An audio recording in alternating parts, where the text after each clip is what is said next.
আসসালামু আলাইকুম বন্ধুরা, সবাই কেমন আছেন? আশা করি সবাই ভালো আছেন। একটা দুঃসংবাদ দিয়ে শুরু করতে চাচ্ছি। আজকে দেখলাম গত ৭ তারিখে একটা বাচ্চা পানিতে ডুবে মারা গেছে। মানে এটা খুবই দুঃখজনক বিষয়। আপনাদের বেশ কয়েকবার আমি সতর্ক করেছিলাম যাতে যারা বাড়ি যাবেন অন্ততপক্ষে বাচ্চাদের প্রতি একটু টেক কেয়ার করবেন অন্যরকম। কারণ যার বাচ্চা হারায় সেই বুঝে যে কতটা কষ্টকর। এবং ইভেন্ট যদি পানিতে ডুবে যায় যেটা আমাদের ব্যর্থতা। হায়াত মরুত উপরওয়ালার খাতে, তারপরেও যদি একটা বাচ্চা মারা যায় পানিতে ডুবে, এটা খুবই দুঃখজনক। মানে আমাদের ব্যর্থতার জন্যই।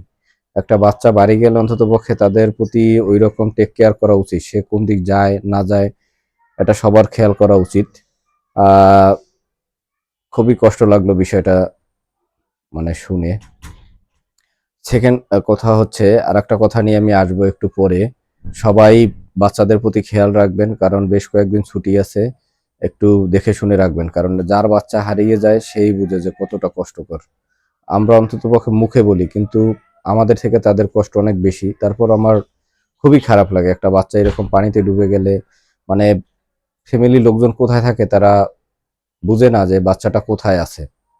তারপরও বাচ্চার প্রতি একটু খেয়াল রাখবেন। এবং যারা বাড়ি গেছেন, যাদের বাড়ি ঝোপঝাড়ের আড়ালে দেখা যায় দেশ গ্রামে গাছপালা থাকে, অন্ততপক্ষে কার্বলি কার্বলি একটা বোতলে ভরে একটু স্প্রে করে দেবেন। যদি ছোটখাটো সাপ পোকামাকড় থাকে তাহলে তারা মরে যাবে অথবা ঘর থেকে বের হয়ে যাবে। Thank you. সবাই সুন্দর মতো আবার যার যার কর্মস্থলে ফিরে আসেন এই আশা ব্যক্ত করে এখানেই রাখলাম।